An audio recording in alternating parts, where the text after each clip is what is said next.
আসসালামু আলাইকুম দর্শক, আজকে আমি ইলশা ঘাটে আছি ভোলায়। এখান থেকে আমরা ঢাকার উদ্দেশ্যে রওনা করব লঞ্চে। তো আজকে আমি আপনাদেরকে, যারা উত্তরবঙ্গে থাকেন তারা বেশিরভাগ সময় সড়কপথে যাতায়াত করেন, তবে আজকের এই ভিডিওটা তাদের জন্যই যারা লঞ্চে কখনো যাত্রা করেননি, আবার যারা যাত্রা করেছেন তারা সবাই এটি দেখে একটা ধারণা নিতে পারবেন যে লঞ্চের ভ্রমণগুলো কত সুন্দর হয়। তো দর্শক আসুন, আমি লঞ্চটা বিষয় খুঁটিনাটি জানাচ্ছি। এটা কেবিনগুলোর ভাড়া কত? এটা স্যার 5,000 করে। 5,000। জি, সেটা 5,000 করে। সেমি ভিআইপি আছে, ওটা হচ্ছে 3500 টাকা। ফ্যামিলি আছে 2500 টাকা। সিঙ্গেল 1,000 আর ডাবল হচ্ছে আপনার 2,000 টাকা। কোম্পানি রেটে। আচ্ছা আচ্ছা, আর এমনিতে উপরে যেগুলো আছে? উপরে সিঙ্গেল ডাবল যেগুলো আছে আর কি, সিঙ্গেল হচ্ছে 1,000, ডাবল হচ্ছে 2,000 করে। আর এই রিভার সাইড কোনো দাম আছে নাকি? না, একই সব একই সব রেট? একই ভাড়া। আচ্ছা, আর যেগুলো এসি কেবিন গুলো এসি নন এসি সব একই ভাড়া। একই ভাড়া? একই ভাড়া, সিঙ্গেল একই ভাড়া। ও আচ্ছা আচ্ছা, এটা অবশ্যই একই ভাড়া। ঠিক আছে। তাহলে আমরা একটু এই ভিআইপি রুম হচ্ছে, এ পাশে একটা বেলকনি আছে। এই বেলকনি থেকে আপনারা নদীর দৃশ্যগুলো দেখতে পাবেন।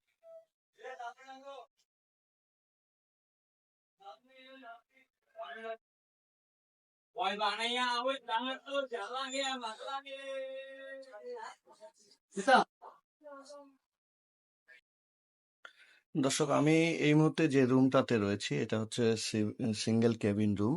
এটা হচ্ছে লঞ্চের ভিতরে, যেটা ভোলা থেকে সরাসরি ঢাকায় যায়।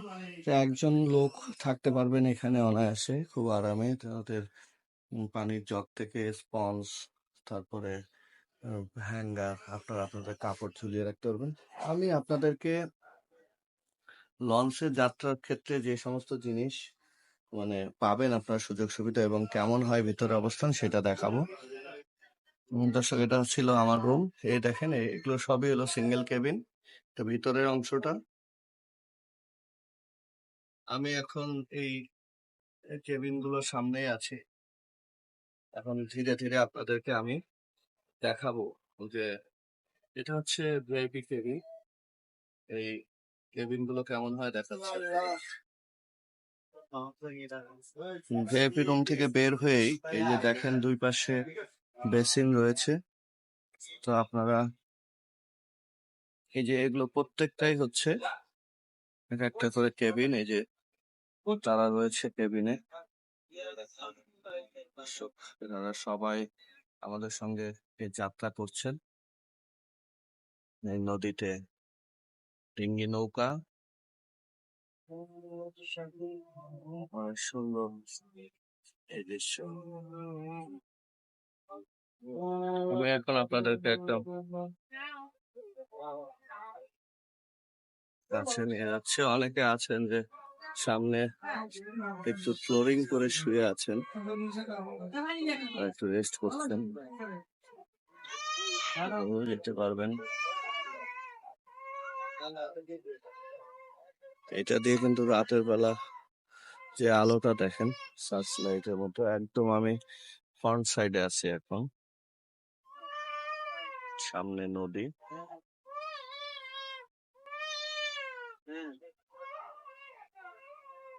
এই সাইডটাতে কিনারা।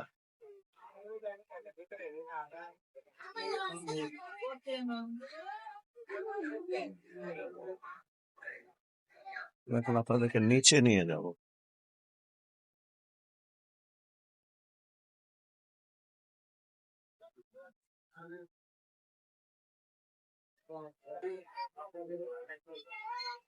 হচ্ছে লঞ্চের একদম নিচের অংশটা, এখান থেকে লঙ্ঘন করা হয়। লঙ্গরের দড়িগুলো একদম কিনারায় চলে আসে।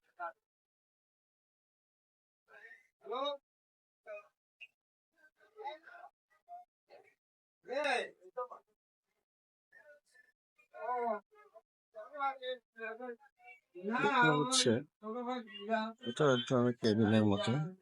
এটা হচ্ছে নর্মাল যে প্যাসেঞ্জাররা ওঠে চলো।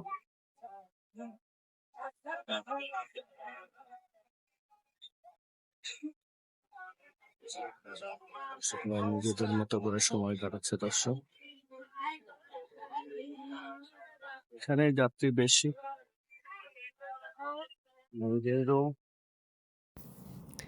লঞ্চের ভিতরে কিন্তু অনেক ধরনের মুখরোচকর খাবার আপনারা পেয়ে যাবেন।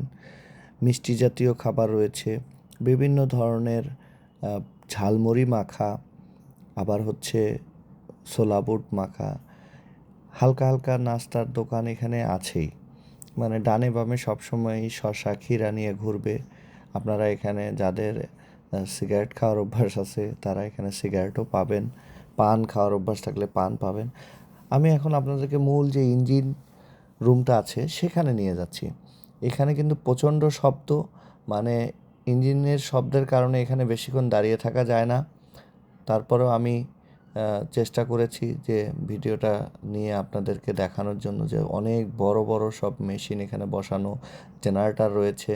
এই যে বিদ্যুৎ এখান থেকে উৎপাদন হয় এবং এই পুরা লঞ্চটাই কিন্তু এখান থেকেই চালিত হচ্ছে দর্শক। এই যে যাকে দেখতে পাচ্ছেন সে কিন্তু এখানে এই মেশিনগুলো দেখাশোনা করছে। আমি এখন আপনাদেরকে এই যে যে মেশিনটি দেখাচ্ছি এটা থেকেই কিন্তু মূলত জেনারেটর, এটা থেকেই বিদ্যুৎ সরবরাহ হয়। এখানে যে হোটেলটি রয়েছে এখানে খাবারের মান অনেক ভালো।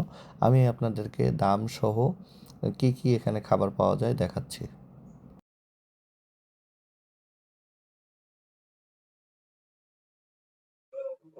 বেশ পরিষ্কার পরিচ্ছন্ন খাবারগুলো। এটা কি মাছ? ইলিশ মাছ, স্যার, পোয়া মাছ, মুরগি, আড়ি মাছ, আর মাছ, পোয়া মাছ, আর ইলিশ মাছ। মুরগি, ডাল চচ্চড়ি, ইলিশ মাছ কত করে 130 টাকা করে। পিস? আর এই যে আড়ি মাছ 150 টাকা, পোয়া মাছ 140 টাকা, মুরগি 150 টাকা। এই মাছগুলো তো সব প্রতিদিন। এই আড়ি মাছ 150, ভাত 20 টাকা, ডাল 30 টাকা। যেমন লোক ঠিক আছে, স্যার। কতজন করে খায় লোক জি, প্রতিদিন? স্যার। কতজন লোক খায় প্রতিদিন? যাত্রীদের নির্ভর। যাত্রী। যাত্রী যখন বেঁচে কিনে নেবো না, আমার আইটেম থাকে আজকে নাই, যাত্রী কম দেখে আইটেম কম। আচ্ছা, লঞ্চের একজন কর্মচারী এই টিয়া পাখিটি পালন করে। সে ঝড়ের ভিতরে তার এলাকায় এই টিয়ার বাচ্চাটা পায়। পরবর্তীতে সে এটা লঞ্চেই রেখে লালন পালন করে এবং ধীরে ধীরে টিয়ার বাচ্চাটা অনেক বড় হয়ে গেছে। দেখে বেশ ভালোই লাগলো, তাই একটু সময় কাটালাম টিয়াটার সঙ্গে। কারণ যাত্রাপথ তো সুদীর্ঘ, প্রায় 12 ঘন্টা। এই লঞ্চে কতদিন ধরে ব্যবসা করেন? আর লঞ্চে আমার বামে অ্যাক্সিডেন্ট হয়েছে, অ্যাক্সিডেন্ট পরে স্যার আমি ব্যবসা করি আমার বামে। এইটা কি জিনিস? এটা তো স্যার মিঠাই মিঠাই। মিঠাই। হ্যাঁ এর নাম কি চিট? হ্যাঁ সিট সিট। চিট। হ্যাঁ এটা কি দিয়ে বানান এটা? এটা হলো মিঠাই আর হলো বাদাম, উপরে বাদাম দিয়ে দিই। মিঠাই বলতে গুড়। হ্যাঁ গুড় গুড়। আর এটা হলো নকুন দানা চিনি। নদীতে এখন বেশ বড় চর জেগেছে।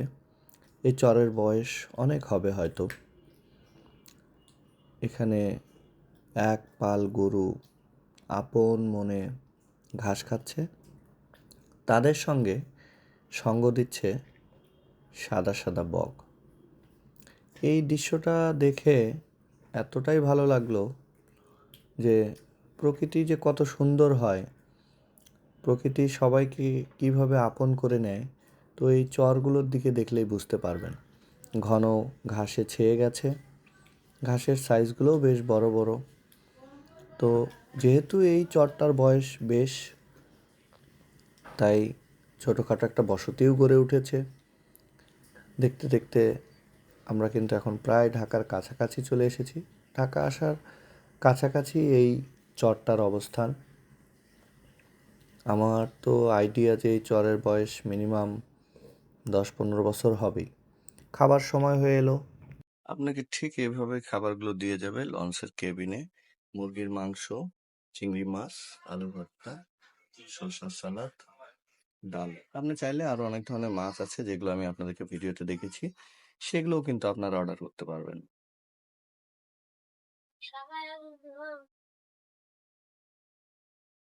এটা হচ্ছে চিড়ার আমি এর আগে কখনো এটা খাই নাই, এই প্রথম নিলাম। লঞ্চের ভিতরে নারকেল দেওয়া আছে, আর চিড়াটাকে গুড় দিয়ে একটু মানে ভাজা আছে বা যেটাই বলেন, আর সাথে একটু চিনি ছিটা দিছে, অনেক ভালো লাগতেছে। আমি যে জায়গাটা আছি এখান থেকে নদীর পাড়ে যে শিল্প কারখানা গড়ে উঠেছে সেগুলো দেখা যাচ্ছে।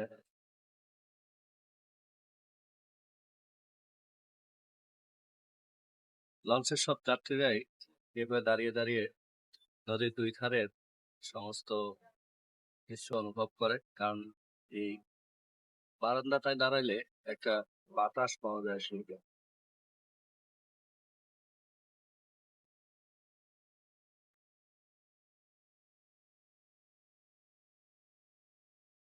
আমরা এখন ঢাকার বেশ কাছাকাছি চলে আসছি, আর হয়তোবা ঘন্টা খানিকের ভিতরেই আমরা সদরঘাটে পৌঁছে যাব।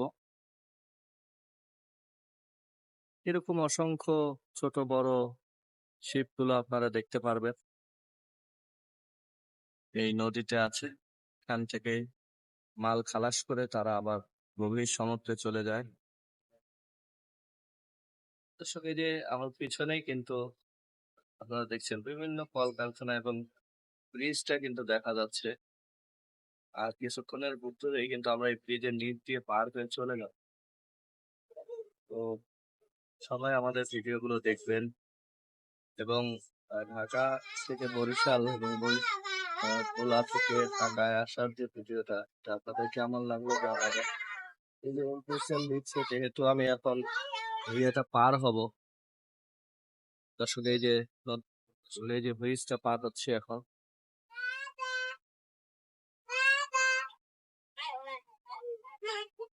ছোট ছোট বাচ্চা কাচ্চা খেলা করছে। বিশাল এই ব্রিজ।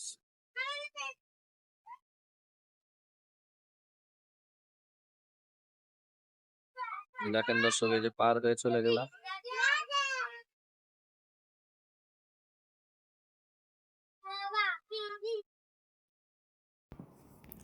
একের পর এক কলকারখানা গড়ে উঠেছে এই নদীকে কেন্দ্র করে। এখানে রয়েছে সারের কারখানা, রয়েছে সিমেন্টের কারখানা, তারপরে চিনির মেলও রয়েছে। ফ্রেশ, মেঘনা যে গ্রুপগুলো রয়েছে তারা কিন্তু এই নদীকে কেন্দ্র করেই মূলত তাদের ব্যবসা প্রতিষ্ঠানগুলো এখানে প্রতিষ্ঠিত করেছে, এবং বাংলাদেশের অর্থনীতিতে তারা ব্যাপকভাবে প্রভাব রাখছে। দর্শক, আপনারা যখন এই সদরঘাটের দিকে যাবেন তখন কিন্তু এই দৃশ্যগুলো আপনারা সবসময়ই দেখবেন, এবং দেখতে দেখতে আমরা এখন কিন্তু ঢাকার একদম কাছে চলে এসেছি। যখনই আপনি দেখবেন যে এই কলকারখানাগুলো আপনাদের চোখে পড়া শুরু হবে, তখনই বুঝে যাবেন যে আপনি ঢাকার বেশ কাছাকাছি চলে এসেছেন। খুব কিন্তু ভালো লাগছে। ঠিক আমার পিছনেই যেটা দেখালাম তখন আপনাদেরকে দেখা যাচ্ছে। এখান থেকে কিন্তু বাংলাদেশের সমস্ত কলকারখানা ম্যাক্সিমাম এখানে গড়ে উঠেছে এই নদীকে কেন্দ্র করেই। আপনারা যখন লঞ্চে করে যাবেন তখন কিন্তু এই দৃশ্যগুলো আপনারা সবসময় দেখতে পারবেন। চর দেখালাম, নদী দেখালাম, গ্রাম দেখালাম, দেখালাম প্রকৃতির সৌন্দর্য। আমাদের এই ভিডিওটা কেমন লাগলো কমেন্টসে অবশ্যই জানাবেন, এবং বেশি বেশি করে লাইক এবং শেয়ার দিবেন। আমাদের পেজটিকে আরও সামনের দিকে এগিয়ে নেওয়ার জন্য আমাদেরকে সাপোর্ট করবেন অবশ্যই। তো এই পর্যন্ত সবাই ভালো থাকবেন, সুস্থ থাকবেন। আসসালামু আলাইকুম।